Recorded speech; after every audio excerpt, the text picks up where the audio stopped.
Lalu kemudian banyak ulama yang mengatakan, lalu baik mana sujud di masjid sama di luar masjid?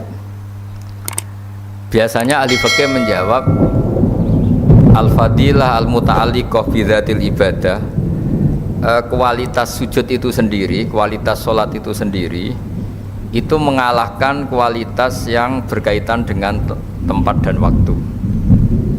Ini penting saya utarakan supaya kita kita nyaman, kita punya status, kita punya identitas di depan Allah Subhanahu wa Ta'ala. Pernah ada periode di mana Rasulullah itu gak bisa sholat di Masjid Haram karena diembargo oleh kafir Quraisy yang zaman itu sebagai penguasa Masjid Haram. Justru Nabi yang kekasih Allah, orang terbaik, bisanya sholat itu di Aqobatu Mina, di Aqobah, di lereng-lereng gunung seputar Mekah. Tapi itu tidak akan mengalahkan orang kafir yang ritual di Masjid Haram zaman itu, karena dengan cara yang salah.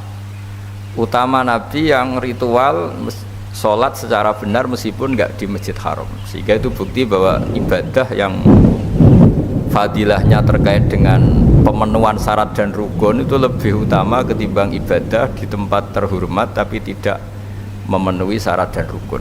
Di mana zaman itu pelakunya adalah orang-orang yang salah. Zaman itu disebut wa makana sholatuhum indal baiti ila muka'aw wa tasdiyah. Kenapa saya bikin mukaddimah demikian? Supaya teman-teman yang di Belgia, di Jerman, antara membangun masjid fisik dengan sekaligus membangun atau mengajarkan atau bikin komunitas di mana orang sholat itu sekaligus benar. Jadi jangan sampai desain masjidnya benar, kiblatnya benar, terus syiarnya benar, kemudian cara sholatnya itu salah. Salah itu bisa karena tidak memenuhi standar fikih atau tidak memenuhi standar ilmu hakikat. Sehingga saya di sini sebagai orang yang peneliti fikih, saya mohon semohon-mohonnya, andaikan ada anggaran bangun masjid itu misalnya 1 miliar, saya bayangkan itu ya angka yang sama, meskipun kita tidak ingin ustadz-ustadz itu matre, untuk biaya supaya orang sholat itu sekaligus benar. Tapi tidak harus bentuknya misalnya dikasihkan ustadznya atau mubaleknya atau pemandunya, tapi bahwa proses itu harus dibiayai. Meskipun alhamdulillah tanpa dibiayai panitia, orang-orang sudah berusaha benar dalam sholat lewat pelajaran dari beberapa kiai, beberapa guru. Saya beri contoh misalnya begini, saya sering ngeluh ya, ada masjid itu bagus, semuanya bagus, fasilitas fisiknya bagus, tapi dengan cara sholat yang salah. Mungkin akhirnya membingungkan kiai-kiai karena harus nyari kaul-kaul yang paling do'if, yang paling lemah untuk mengesahkan cara sholat yang seperti itu, karena sholat yang standar gak diajarkan secara benar. Misalnya sujud tadi yang saya beri contoh, di beberapa kitab fikih misalnya meletakkan jabhah itu harus ma'atahamulin yasir, sedikit ditekan, karena untuk sampai memastikan itu sujud itu anggota 7 sedikit ditekan. Dan ditekan ini penting karena supaya keterikatan manusia dengan bumi, dan bumi ini penting juga jadi tempat sujud karena yang jadi saksi kita saat di akhirat. Sehingga banyak di kitab hadis diterangkan ada orang mau masuk neraka gara-gara banyak batu yang bersaksi itu dipakai sujud, kemudian orang itu gak jadi masuk neraka. Nah tentu dengan asumsi sujudnya benar. Begitu juga bacaan-bacaannya, misalnya meskipun itu tidak syarat sah, dilatih subhana rabbiyal a'la bihamdi. Saat kita sujud benar-benar ikrar bahwa keagungan, kebesaran hanya milik Allah.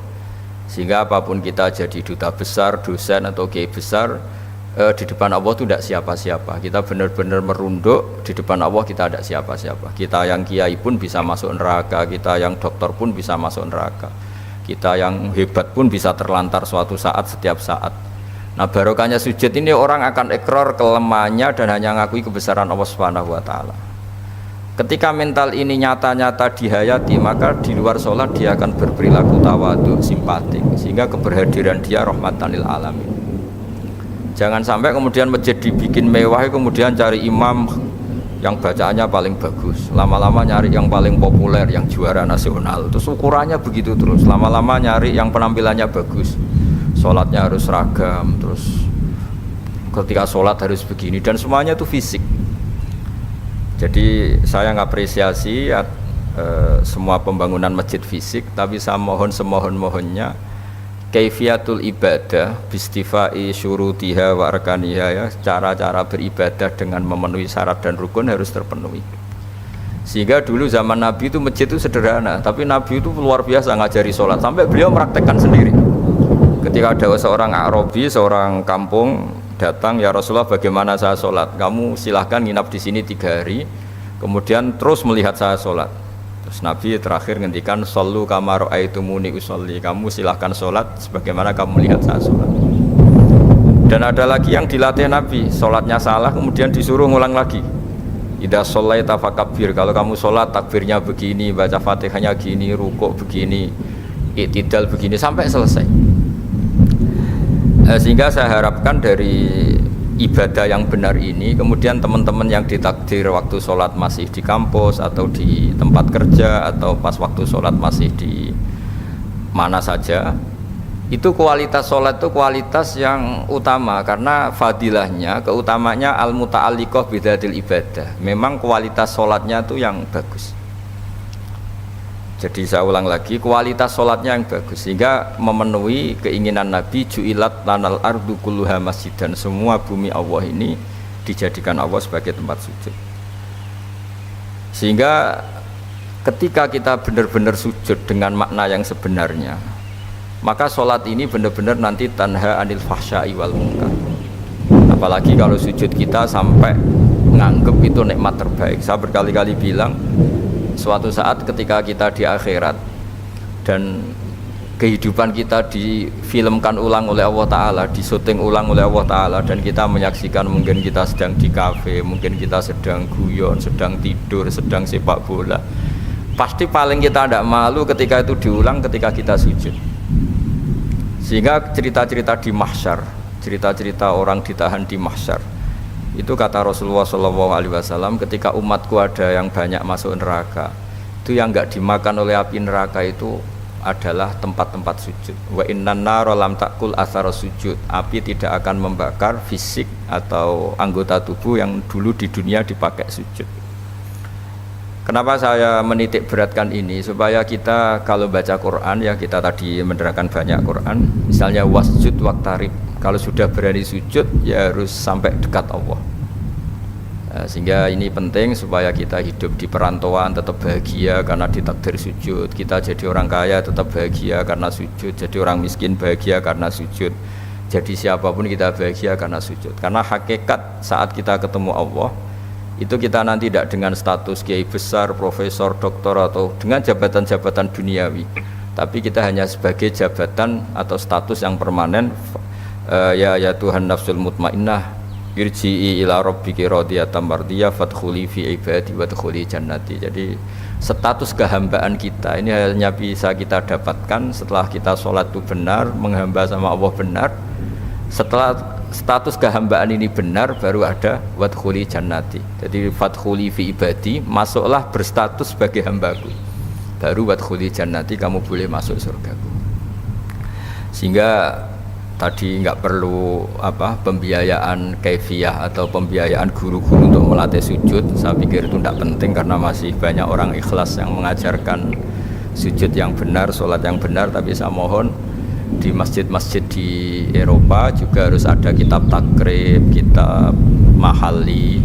Karena kalau takrib saja resikonya itu kalau ada satu perilaku ibadah masyarakat kita yang menurut kitab takrib itu tidak sah, padahal nanti kalau dicari referensi di kitab yang lebih besar mungkin ada pembenarannya. Dan barokahnya kitab-kitab besar itu mungkin misalnya yang ditakdir kunut, yang mungkin kita tahu itu mazhab Syafi'i, yang mungkin ada tamu dari mungkin dari Arab Saudi atau di mana yang pas jamaah di kita tidak kunut, kita tahu itu mazhab Hanafi, sehingga cara pandang kita terhadap lintas mazhab itu lebih luas.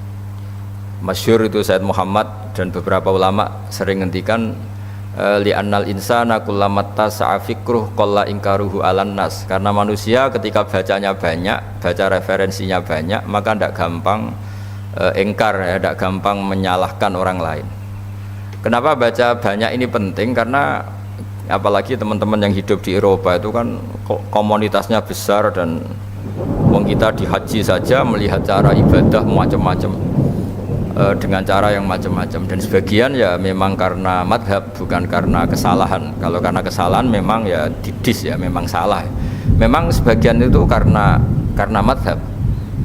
Misalnya kita pas kecil sampai besar, keyakinan kita megang perempuan itu yang ajnabiyah itu batal. Tapi guru-guru kita khusus pas tawaf diminta intikal madhab, mengikuti madhab. Kalau bersentuhan dengan perempuan tidak batal, karena agak kebayang kalau setiap bersentuhan dengan perempuan kemudian kita harus wudhu lagi, harus memperbarui tawaf lagi misalnya. Kemudian yang terakhir, ini memang saya tidak akan cerita masjid, tapi cerita kualitas aktivitas di masjid. Saya bawa kitab Sahih Muslim, di mana tradisi pesantren atau tradisi NU itu sering tahlilan, sering baca tasbih bareng, baca tahlil bareng. Ini juga penting karena disebut al-baqiyatus sholihat. Baqiyat itu satu kalimat yang abadi, sholihat itu yang layak. Saat nanti di akhirat itu kita tidak siapa-siapa. Yang tetap sebagai aktor, sebagai al-fa'ilul mukhtar itu hanya Allah Subhanahu wa taala. Sehingga kita dilatih mulai kecil sampai sekarang disuruh ikut tahlil, ikut baca tasbih subhanallah bihamdi atau subhanallahil azim, maha suci Allah, maha besar Allah. Karena itu kalimat yang abadi. Kita manusia apapun hebatnya itu digerus oleh tua, digerus oleh sakit, dilumpuhkan oleh kelemahan kita. Yang hakikat abadi itu ya Allahu Akbar. Kita tidak pernah besar abadi. Sehingga ketika kita nanti di akhirat, yang al-baqiyatus sholihat itu bukan kita tetap orang yang kulluman 'alaiha fani wa yabqa wajhu rabbika dzul jalali wal ikram. Orang yang rusak, orang yang rentan, orang yang profan. Yang abadi itu Allah. Sehingga kita dilatih tahlil Allahu Akbar kabira walhamdulillahi katsira. Ini disebut al-baqiyatus sholihat. Karena nanti kamu di akhirat, kalimat-kalimat yang kita utarakan di dunia itu semuanya tidak ada gunanya kecuali kalimat-kalimat yang memuji Allah Subhanahu wa taala. Sehingga dalam sebuah hadis disebut secara jelas, ad-dunya mal'unatun mal'unun ma fiha illa dzikrawah wa ma walahu aw aliman aw muta'alliman. Kalimat-kalimat yang di dunia yang sering kita baca itu mungkin mudah hilang. Yang enggak mudah hilang adalah kalimat-kalimat yang terkait memuji Allah Subhanahu wa taala. Saya sering ditanya sama beberapa orang, ini mungkin statement terakhir saya, Gus, kenapa banyak negara Eropa yang negaranya lebih tertib sehingga kita lebih nyaman karena sistem negaranya bagus, hak asasi manusia terjamin, kemakmuran rakyatnya terjamin. Terus saya bilang Islam tidak akan pernah melarang orang belajar dari negara manapun, tapi yang jelas pesan saya, kamu harus ingat Allah dulu. Sistem itu bisa bagus karena ada bumi yang disediakan Allah. Orang bisa hidup karena ada oksigen yang diciptakan Allah. Orang bisa bertahan hidup karena ada air yang diciptakan Allah. Sehingga apapun baiknya sistem negara manapun, tetap nomor satu itu karena jasanya Allah, bukan yang lain. Meskipun Islam mengharuskan orang berterima kasih sama sistem sosial yang baik, tapi tetap nomor satu itu tentang jasa kamu sama Allah. Dan itu juga yang diajarkan guru-guru kita. Kalau kita baca surat Waqiah, kata Allah Ta'ala, ketika kamu menanam benih di bumi, apakah kamu yang menghidupkan? Kita kan paling nanam saja jagung, habis itu kita tinggal. Kata Allah Ta'ala, apa kamu yang menghidupkan jagung itu? Kata Allah, saya yang menghidupkan. Law nasya'u, kalau saya mau tak hancurkan. Ketika kamu minum air, a'antum anzaltumuhu minal muzni am nahnul munsilun. Jadi itu terus diulang-ulang oleh Allah. Ketika kamu nyaman di bumi, pakai mobil mewah nyaman, punya istri cantik nyaman, punya jabatan nyaman, kata Allah, sekali saya mau, kata Allah, a'amintum man fis sama ayakhsifa bikumul ardo fa idza hiya tamur. Kamu bisa nyaman karena bumi tidak saya goyang, tidak saya bikin gempa. Sehingga dengan berpikir seperti itu, apapun yang kita alami sekarang, misalnya kita bisa makan enak, bisa tidur nyenyak, karena bumi gak digoyang Allah, langit tidak menjatuhkan meteor, langit tidak guncang. Sehingga itu terus yang dilatih, amin tuman fis sama yakhsifa bikumul ardo fa idza hiya tamur, amin tuman fis sama yursila alaikum hasiba fasta'lamuna kaifa nazir. Ketika punya air, kita juga tidak bisa menjaga eksistensi air sampai sekarang. Yang bisa jaga hanya Allah.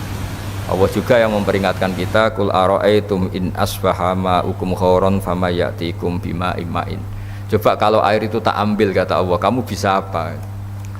Nah, saya berharap dari ngaji saya yang singkat ini, memang ini sudah malam ya, jadi ini saatnya para kiai ya, para ulama mungkin saatnya munajat sama Allah, dan ini kebenaran saya bisa menyampaikan ini. Sehingga saya berharap dengan pikiran dan nurani seperti ini, teman-teman yang hidup di Jerman, di Belgia tetap nyaman, karena hakikatnya al bilad biladullah wal ibad ibadullah fa haitsu ma asabta khairan faqim. Sebetulnya hakikat hidup itu ya seperti itu. Manusia yang dimanapun ya hamba Allah, bumi yang Anda tempati dimanapun ya bumi Allah. Maka dimana saja kamu menemukan kebaikan faqim, maka silakan beraktivitas di situ atau menempat di situ atau berdomisili di situ. Mohon maaf karena saya tidak bisa lama-lama, karena di sini juga sudah malam. Tadi saya juga habis ngaji dengan banyak santri. Mohon maaf atas semua, dan saya ikut mengapresiasi semua aktivitas keislaman di sana yang disebut mudarosah keislaman atau tadarus keislaman. Tapi saya mohon, selain bangunan-bangunan fisik, bangunan-bangunan mental atau rohani juga diajarkan, sehingga jangan hanya masjidnya yang bagus, tempat wudunya yang bagus, tapi juga sholatnya yang bagus. Caranya diajarkan sholat-sholat yang benar dan baik, juga khazanah-khazanah yang agak luas, supaya nanti kalau ada bersinggungan dengan mazhab yang macam-macam, kita tidak mudah panik, tidak mudah mengklaim, tapi selama itu ada dalam khazanah-khazanah ulama kita, harus kita benarkan. Baru kalau benar-benar tidak ada khazanahnya, mungkin baru kita menvonis itu sesat atau salah. Saya kira demikian. Wassalamualaikum warahmatullahi wabarakatuh.